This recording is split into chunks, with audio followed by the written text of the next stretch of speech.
Hong Kong, early 1970s. The room held more than 300 people, and every one of them expected applause. It had been building all evening, heat trapped under ceiling fans, cigarette smoke hanging low, the murmur of men who'd come to see a legend defend tradition. The speaker at the center of the mat wore confidence the way some men wear silk. He had trained for years in a system older than most of the men in the seats. Students bowed when he entered. Organizers cleared space without being asked. He didn't shout when he said it. He smiled. Called Bruce Lee Overrated. A few men laughed too quickly. Others shifted in their chairs, unsure whether to follow. The name had weight in that city. You could feel it. It moved through the room like a draft under a door. Bruce wasn't scheduled to speak. He wasn't even supposed to be there. But someone near the back stopped clapping first, then another. Then the sound thinned, not all at once, just enough to notice. The speaker kept talking, calm, certain, explaining what real discipline looked like. And then a figure near the side wall straightened. No announcement. No introduction. Just the faint scrape of a chair leg against wood. That was the moment the room changed. The master had already been speaking for nearly 20 minutes when the air began to shift. He stood at the center of the mat without notes. He didn't need them. His students watched the way men watch a compass in fog, steady, trusting, almost relieved to have something fixed. He had trained since he was young. Decades inside the same wooden halls. Tournaments won. Demonstrations applauded. People in this city knew his name before they knew his face. And tonight, they had come to hear him protect something. His voice never rose. That was part of his authority. Calm correction. Slight smile. A hand lifted just enough to quiet the room without asking. Discipline, he said, pacing once across the mat, is not speed. A few nods in the front row. He spoke of structure, of lineage, of systems that had survived centuries because they were not bent by fashion. He never said Bruce Lee's name again, but it hovered there, unspoken, like a draft against the back of the neck. Near the side wall, Bruce stood with his hands folded loosely in front of him. No dramatic entrance, no attempt to draw eyes. He looked smaller than people expected, lean, still, watching. Someone behind him whispered. The master continued. He demonstrated a stance slow, rooted, immovable. His students clapped on cue. Not loud, just loyal. Then, a pause. It wasn't long, just enough for the master to scan the crowd. His gaze stopped near the wall. There was recognition there. Not surprise. Recognition. Bruce didn't smile back. He stepped forward, once not onto the mat yet. Just enough to leave the shadow of the wall. The fans overhead kept turning, and for the first time that evening, the master adjusted his footing before speaking again. No one announced it. There was no bell, no formal request, just a voice from somewhere in the middle rows, polite, almost careful. If he's here, why not let him show us? A ripple moved through the seats. Not loud, not bold. Just enough. The organizers glanced at one another. One man stepped forward, then stopped halfway, unsure whether he was preventing something or allowing it. The master remained still, hands resting lightly at his sides. He didn't look threatened. He looked inconvenienced. Bruce didn't rush. He walked along the edge of the mat as if measuring the floorboards beneath his shoes. No bow to the audience. No gesture for approval. When he finally stepped onto the mat, it felt less like a challenge and more like a correction. The master spoke first. If there is something to demonstrate, he said evenly, let it be clear. Polite applause. Thin. Bruce nodded once. He didn't remove his jacket right away. He stood at a distance just outside, striking range hands, relaxed, shoulders loose, watching the master's eyes, not his hands. Another pause. The master lowered into a rooted stance, solid, traditional, his weight settled with intention. A few students in the front straightened, pride flickering across their faces. This was familiar ground. This was structure. Bruce's posture didn't mirror it. He stood lighter, almost casual. He shifted his weight once, heel barely lifting, testing balance the way someone tests ice, before stepping fully onto it. No aggression, just presence. The room tightened. Even the men who had laughed earlier now leaned forward without realizing it. You could hear the ceiling fan ticking slightly out of rhythm. The master extended a hand, an invitation. Not friendly, not hostile, just there. Bruce stepped closer. Not fast.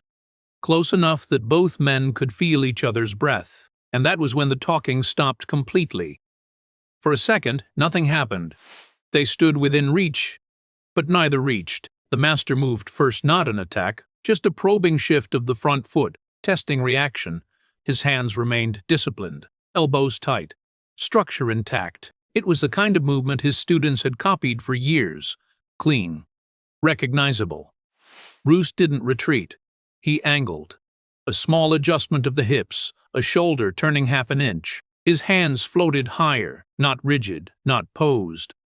It didn't look like a stance anyone had taught in a hall. The master stepped in again, firmer this time. A forward pressure meant to occupy space, to claim it. Bruce gave him that space, then took it back. The exchange was brief, too fast for the back rows to follow clearly. A hand met a forearm. A redirect. A shift. No strike landed hard, no dramatic clash, just contact and separation. But something changed. The master reset his footing. It was subtle, a fraction wider than before. He hadn't expected the angle. You could see it in the way his shoulders squared again, slightly tighter. A murmur passed through the seats. Bruce circled half a step to the side, not dancing, not performing, watching breath, waiting for rhythm to show itself. The master advanced once more, committing more weight this time. A controlled push meant to demonstrate stability. His students leaned forward as one body. Bruce met the pressure. There was a quick sound shoe against mat, and then the master's upper body tipped forward a few inches before he caught himself. Not a fall, not even close. But enough that he had to pull his foot back to steady. The room inhaled together. No one clapped now. Bruce didn't press. He simply stepped back to the same light distance as before, hands relaxed again, as if returning something borrowed. The master straightened slowly, and for the first time that night, he didn't speak immediately. The master adjusted his sleeves. It gave him a second, maybe two. He stepped forward again, this time without testing. Direct, controlled, the kind of forward drive meant to close debate. Bruce didn't circle now. He entered. Not wildly, not forcefully. Just inside the line where structure usually holds. There was a brief collision of arms sharp, contained. The master attempted to root, to anchor himself through the floor the way he had demonstrated earlier. You could almost see him settle his weight downward. Bruce changed levels, not low enough to be dramatic, just enough to interrupt balance.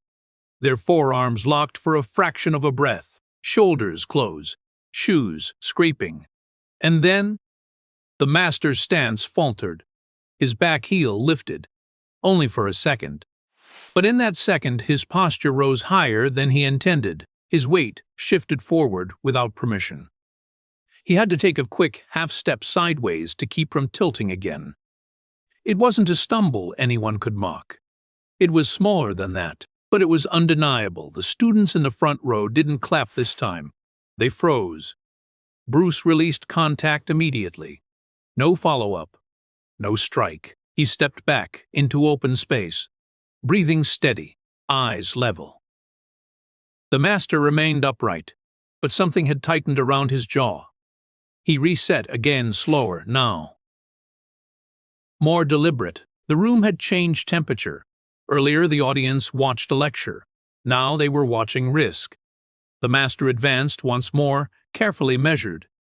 The exchange was shorter this time. Controlled hands, contained energy. When they separated again, Bruce didn't return to the edge of the mat. He stayed centered. And the master hesitated before taking his original position. It was brief, but everyone saw it. No one told them to stop.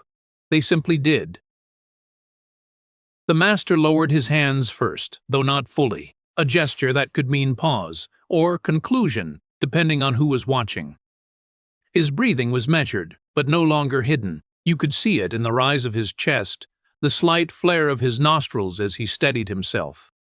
Bruce remained where he was, centered, not advancing, not retreating. For a moment, neither man spoke.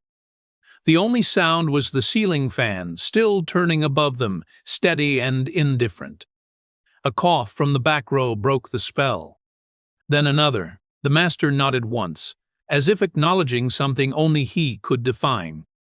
He adjusted his stance back into form-rooted, composed. The familiar posture returned, but it felt heavier now, like armor worn after it has been tested. Bruce gave a small bow. Not theatrical. Just enough to signal respect without surrender. Somewhere near the front, a student began to clap. It didn't spread. People were still deciding what they had seen. The master addressed the room again, voice calm, almost unchanged. He spoke about refinement, about evolution within structure. His words were steady but shorter than before. No lingering explanations. Bruce stepped off the mat quietly. He didn't look toward the audience for approval. He didn't glance back at the master. He walked toward the sidewall, where he had been standing earlier. But he didn't return to the shadows this time. The organizers shifted uneasily. The schedule had been interrupted, but no one dared frame it that way. The room felt different now, not louder, not chaotic, just altered. When the master resumed his demonstration, fewer people leaned back in their chairs. Most leaned forward. And they were no longer looking at only one man. People didn't rush for the doors. They left in small groups, speaking lower than they had when they arrived. Some avoided eye contact. Others replayed the exchange with their hands, mimicking the angles in the air as if trying to understand where balance had slipped. The master remained near the mat, surrounded by his closest students. He spoke quietly to them, composed, instructional. If there was frustration, it stayed behind his teeth. Across the room, Bruce stood near a narrow window, the city lights just beginning to flicker on outside. A few young men approached him hesitant at first, not asking for autographs, just looking at him the way people look at someone who has disturbed something solid. He answered briefly. No long speeches, no celebration. At one point, the master and Bruce passed within a few steps of each other. They stopped. Not long. A nod from one. A nod from the other. Nothing more. But it was enough for those close enough to see. Outside, the night air felt cooler than it should have. The crowd thinned along the sidewalk. Some walked faster than usual, as if carrying an argument home with them. Others lingered, quiet, thoughtful. No one shouted victory, no one declared defeat. Yet something had shifted in that room. A line moved, barely visible but permanent. In the weeks that followed, people would tell the story differently. Some would say the master had been generous. Others would say he had been tested. A few would insist it had meant nothing at all. But the ones who were there remembered the moment the heel lifted. The second balance broke. And the way the room never quite felt the same after that. Some left inspired. Others unsettled. That stayed with people.